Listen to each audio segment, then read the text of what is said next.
Break के बाद आपका एक बार फिर से स्वागत है। तो होटल बेला कासा से जुड़ी एक बड़ी खबर आप तक पहुंचा देते हैं। इस हादसा मामले में होटल प्रबंधन के खिलाफ मामला दर्ज कर लिया गया है। गैर इरादतन हत्या का मामला दर्ज हुआ है। धारा 304 के तहत ये मामला दर्ज किया गया है। होटल मैनेजर फिलहाल पुलिस की हिरासत में है। पूरे मामले की अब जांच पड़ताल की जाएगी, बारीकी से जानकारी जुटाई जाएगी, क्योंकि गैर इरादतन हत्या का मामला यहां पर दर्ज कर लिया गया है। फॉल्स सीलिंग जो है 150 लोग जो थे जिस बैंक्वेट हॉल में थे उनके ऊपर आकर गिर गई थी। 2 दर्जन से ज्यादा लोग घायल हैं। 3 की मौत यहां पर हो चुकी है और इसीलिए यहां पर लगातार सवाल उठ रहे हैं कि आखिर किस तरीके की व्यवस्था वहां पर की गई थी, आखिर किस तरीके के पुख्ता बंदोबस्त वहां पर किए गए थे। और इसीलिए गैर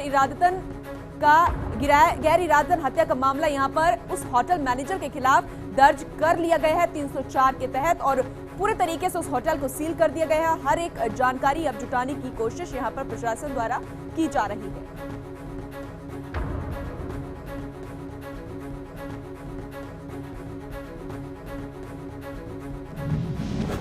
तो राजधानी के आलीशान होटल बेला कासा में भात समारोह के दौरान होटल की छत की फॉल्स सीलिंग गिर गई। गोयनका परिवार की खुशियां मातम में बदल गई। गोयनका परिवार का एक समारोह शुरू ही हुआ था। इसी दौरान अचानक हॉल की फॉल्स सीलिंग नीचे आ गिरी। पार्टी में शामिल 150 से ज्यादा लोगों में से 50 से ज्यादा लोग दब गए। पुलिस प्रशासन के अधिकारियों ने मौके पर पहुंचकर हालातों का जायजा लिया, जिसके बाद जिला कलेक्टर के निर्देश पर जांच के दौरान होटल को सील करने के आदेश दे दिए गए। तो वहीं घटना के बाद हमारे संवाददाता लवली वधवा भी वहां पर पहुंचे, हालातों का जायजा लिया। आखिर क्या तस्वीर थी उस वक्त, जरा देखिए। राजधानी के टोंक रोड पर स्थित होटल बेला कासा की तीसरी मंजिल की छत का फॉल सीलिंग गिरने के कारण एक हादसा यहां पर पेश है। हमारे साथ में वरिष्ठ पुलिस अधिकारी हनुमान प्रसाद जी। हनुमान जी, किस तरह से पूरा हादसा हुआ, किस तरह पुलिस को सूचना मिली, अभी मौके पर क्या हालात हैं? देखिए, करीबन 2 बजे हमें कंट्रोल रूम से सूचना मिली थी। यहाँ पर कोई एक शादी पार्टी चल रही थी, उसमें करीबन 200 लोग थे।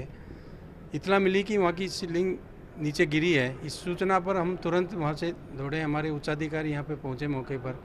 तुरंत हमने रेस्क्यू टीम को इतला दिए। यहाँ पे आके हमने रेस्क्यू ऑपरेशन चालू किया। टोटल जो हमें इन्फॉर्मेशन मिली उसमें 27 इंजर्ड है, जिसमें से अभी तक 3 की कैजुअल्टी हुई है और राहत कार्य तुरंत हमने यहाँ पे शुरुआत की है। अब किसी तरह की यहाँ पे कोई वो नहीं है। इसको होटल में हमने सारी छानबीन कर ली है और मौके पर बिल्कुल शांति है। तो देखा आपने साफ तौर पर यहाँ पर ये कह सकते हैं हम कि इस होटल के अंदर एक बड़ा हादसा होते होते टला है। जिस तरह से फॉल सीलिंग गिरने के कारण ये पूरा हादसा हुआ था। आपको नज़ारा दिखाते हैं इस हॉल का जो तीसरी मंजिल पर स्थित है। आप देख सकते हैं किस तरह से फूलों की फुलवारी के साथ में एक पार्टी का आयोजन यहाँ पर किया गया था। भव्य पार्टी का आयोजन जो था वो यहाँ पर किया गया था। कई वरिष्ठ जो बड़े लोग हैं, कई उद्योगपति जो थे वो इस पार्टी में शामिल होने के लिए पहुंच रहे थे। तभी इसी दौरान सूचना मिली, लंच का माहौल था, लंच का आयोजन यहाँ पर किया गया था। ये तीसरी मंजिल का नज़ारा हम आपको दिखा रहे हैं। देख सकते हैं यहाँ पर भगदड़ का नज़ारा जो था, उसके बाद में यहाँ पर जो रंगोली बनाई गई थी वो भी यहाँ पर बिखर गई और लोग जो थे अपनी जान बचा करके यहाँ से भागते हुए नजर आए। लेकिन सवाल अब भी यही उठ रहा है कि आखिर होटल का जो प्रशासन था उसने क्या गंभीरता दिखाई थी उस वक्त मौके पर। तीसरी मंजिल पर जो हॉल बना हुआ, उस हॉल के अंदर ये पूरा का पूरा हादसा पेश आया और उस हॉल के अंदर जब लोग यहाँ पर पार्टी के लिए पहुंच रहे थे, इसी दौरान जब छत गिरी तो लोगों में भगदड़ मची और भगदड़ बनने के बाद लोगों को ने पुलिस को सूचना दी। पुलिस इस पूरे मामले की जांच में जुड़ गई है कि आखिर इस पूरे के पूरे घटनाक्रम के अंदर किस तरह की खामी रही और अगर होटल प्रशासन इसका दोषी है तो नगर निगम और सरकार की जो टीमें हैं वो अब इसमें कार्रवाई के लिए जुट चुकी हैं। कैमरा पर्सन घनश्याम करोल के साथ लवली वधवा, होटल बेला कासा, टोंक रोड, जयपुर। तो बेला कासा होटल में हुए इस हादसे के बाद सभी पीड़ितों को जयपुरिया, फोर्टिस और एसएमएस अस्पताल की इमरजेंसी यूनिट में भर्ती करा दिया गया है।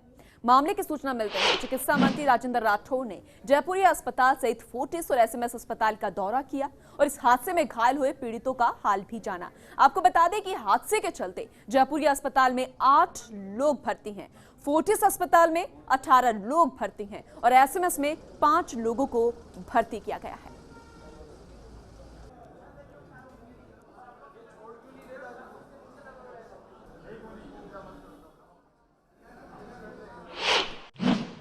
देखिए, दोपहर को आज अभी हमें समाचार मिला कि इस तरह का एक हादसा हुआ है होटल बेला कासा जयपुर के अंदर। ये एक घटना है, दुर्घटना है। दुर्भाग्यवश वहाँ पर जो कहा जाता है कि जो फॉल सीलिंग थी वो गिरी है, उससे जो वहाँ पर उपस्थित जो परिवारजन थे उनको दुर्घटना में घायल हुए हैं। उसमें 18 पेशेंट्स जो हैं वो यहाँ पर पहुँचे हैं जो घायल हुए हैं। उसमें से 9 पेशेंट्स को हम येलो बेल्ट दिया, दैट मीन्स कि वो सीरियस है। उनकी हम इन्वेस्टिगेशन कर रहे हैं, जांच कर रहे हैं और इलाज कर रहे हैं। फिलहाल कैसी स्थिति घायलों की जानने के लिए हमारे साथ हमारी संवाददाता महिमा जुड़ चुकी हैं, उनका रुख करते हैं। महिमा, फिलहाल घायलों की स्थिति कैसी है, क्योंकि कुछ गंभीर घायल भी सामने आ पा रहे थे, फिलहाल उनका इलाज किस तरह चल रहा है? पूनम, बताना चाहूंगी कि जो गंभीर घायल यहाँ पे पहुंचे थे अलग अलग अस्पताल जयपुरिया, फोर्टिस और एसएमएस में, वहाँ पे जो फोर्टिस में 18 जो घायल पहुंचे थे उनकी स्थिति अभी थोड़ी ठीक है, लेकिन उनमें से एक की स्थिति काफी बिगड़ी हुई थी, जिसकी वजह से उनकी मौत भी हो गई मौके पे ही। और उसके बाद अभी कुछ लोगों की स्थिति काफी स्थिर हो चुकी है और 2 से 3 दिन में उनको छुट्टी भी मिल जाएगी अस्पताल से। वही जयपुरिया की भी यही हालत है, वहाँ पर भी एक जो है वो गंभीर रूप से घायल होकर वहां पहुंचा था, जिसकी मौके पर वहां पे मौत हो चुकी थी। उसके बाद 4 से 5 लोग वहां पे गंभीर घायल है, अभी उनकी जो है इलाज चल रहा है और उनका लगातार अभी 2 से 3 दिन, डॉक्टर्स का यही कहना है कि 2 से 3 दिन के अंदर इनकी स्थिति सुधरने के बाद इनको छुट्टी दी जाएगी। एसएमएस अस्पताल ट्रॉमा का भी यही हाल है, जहां पे 5 से 7 लोग वहां पे पहुंचे हैं, जिनका जो है इलाज चल रहा है, इलाज जो है वो जारी है। बिल्कुल महिमा, क्योंकि खुद चिकित्सा मंत्री राजेंद्र राठौड़ इन घायलों को देखने के लिए, उनका हालचाल जानने के लिए पहुंचे थे। उसके बाद खुद कालीचंद सराफ जो कि शिक्षा मंत्री, वो भी वहां पर पहुंचे थे, क्योंकि कुछ उनके रिश्तेदार भी बताए जा रहे हैं। इसलिए अब फिलहाल अस्पताल प्रशासन का क्या कुछ कहना है? क्या वो और ज्यादा गंभीरता से लेते हुए घायलों के इलाज में जुट चुके हैं? जी बिल्कुल, स्वास्थ्य मंत्री राजेंद्र राठौड़ का ये कहना है कि बिल्कुल सभी का इलाज तरीके से होना चाहिए और इनमें कहीं कुछ भी कमी नहीं आनी चाहिए। जो विभाग की तरफ से हो पाएगा वो पूरी तरह से वो उनका इलाज करवाएंगे और किसी भी तरह की कमी नजर नहीं आनी चाहिए। इनका जल्द से जल्द इलाज करवाकर इनकी तरीके से जो जांच है वो करनी होगी और उसके बाद इनकी जो स्थिति रहेगी उसके हिसाब से इनको छुट्टी दी जाएगी। और अभी स्थिति थोड़ी सी गंभीर है, लेकिन हाँ, आने वाले 2 से 4 दिन के अंदर पूरा प्रशासन इसमें जुट चुका है, पूरा चिकित्सा विभाग इसमें जुट चुका है और लगातार इनका इलाज जारी है, जांच जारी है इनकी, और जांच इलाज होते ही इनको तुरंत छुट्टी बिल्कुल डिस्चार्ज कर दिया जाएगा। बहुत बहुत शुक्रिया महिमा तमाम जानकारी देने के लिए। तो जिस तरीके से यहाँ पर अस्पताल में घायलों को भर्ती किया गया और पूरे तरीके से यहाँ पर गंभीर सरकार भी नजर आ रही है। खुद चिकित्सा मंत्री राजेंद्र राठौड़ यहाँ पर पहुंचे, कालीचंद सराफ भी यहाँ पर पहुंचे, उनके कुछ रिश्तेदार भी यहाँ पर बताए जा रहे हैं और पूरे तरीके से अस्पताल प्रशासन भी इन घायलों को गंभीरता से लेते हुए इनके इलाज में जुट चुका है। क्योंकि आपको बता दें कि पूरे इस दर्दनाक घटना में 3 लोग जो है अपनी जान गंवा चुके हैं और अब किसी की भी स्थिति इतनी ज्यादा ना बिगड़े, और क्योंकि जो खुशियां थी गोयनका परिवार की वो मातम में बदल चुकी है, अब और ज्यादा यहां पर किसी की स्थिति ना बिगड़ जाए, इसलिए अस्पताल प्रशासन भी पूरे तरीके से इनके ध्यान में जुटा हुआ है, इनके इलाज में जुटा हुआ है, ताकि इनको सही इलाज मुहैया हो पाए।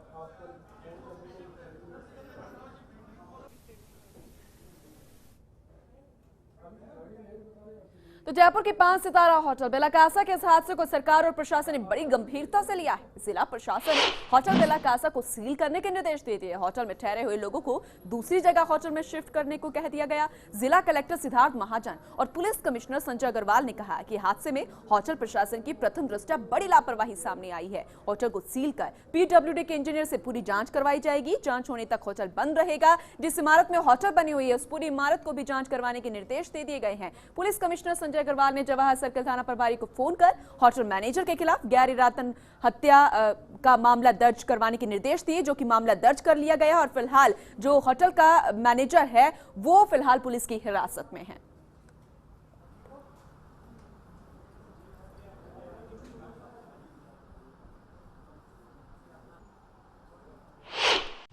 निश्चित तौर पर बहुत दुखद हादसा है। अब तक कुल 32 पेशेंट अलग अलग हॉस्पिटल में भर्ती हुए हैं। 3 को हम बचा नहीं पाए। 9 पेशेंट जयपुरिया में है, 18 पेशेंट फोर्टिस में है और 5 पेशेंट यहाँ ट्रॉमा एसएमएस में है। सभी जगह पर इलाज चल रहा है। पूरे हादसे की जांच और जांच के बाद किस कारण से हुआ उसके बाद में पता लगेगा, पर निश्चित तौर पर बड़ी वेदना है। अब उसकी जो है ये जांच कराएंगे। पुलिस कमिश्नर साहब हमारे साथ ही हैं, तो इन्होंने बिल्डिंग को इवैक्यूएट वगैरह कराने का आदेश दे दिया है और अब ये उसमें स्ट्रक्चरल जो स्ट्रेंथ वगैरह है उसकी ये जांच करवाएंगे और बाद में निर्णय लिया जाएगा क्या है। जी बिल्कुल, फर्स्ट तो हमारा यही रहेगा, बिल्डिंग को इवैक्यूएट करके उसको सील करेंगे और उसकी स्ट्रक्चरल इंजीनियरिंग की रिपोर्ट लेंगे और जब अगर सेफ़ जैसे होती है या उसमें कोई चेंज करने की ज़रूरत है वो चेंज कराएंगे तभी खोलेंगे उसको। देखिए जो इंसिडेंट हुआ है वो होटल के एक बैंक्वेट हॉल के अंदर हुआ है, तो फ़िलहाल तो होटल के अंदर अभी भी पहले लोग ठहरे हुए थे, तो उनको हमने थोड़ा समय दिया है उनको वहाँ से निकलने के लिए और दूसरी जगह पे जाने के लिए। चलिए, बस यही उम्मीद करते हैं कि इस तरीके का दर्दनाक हादसा जो है किसी दूसरे जगह, किसी दूसरे होटल में ना हो और वहां पर सुरक्षा व्यवस्था जो है माकूल तरीके से की गई हो। फिलहाल खास प्रोग्राम में इतना ही, लेकिन खबरों का सिलसिला लगातार जारी है। आप देखते रहिए फास्ट इंडिया। नमस्कार।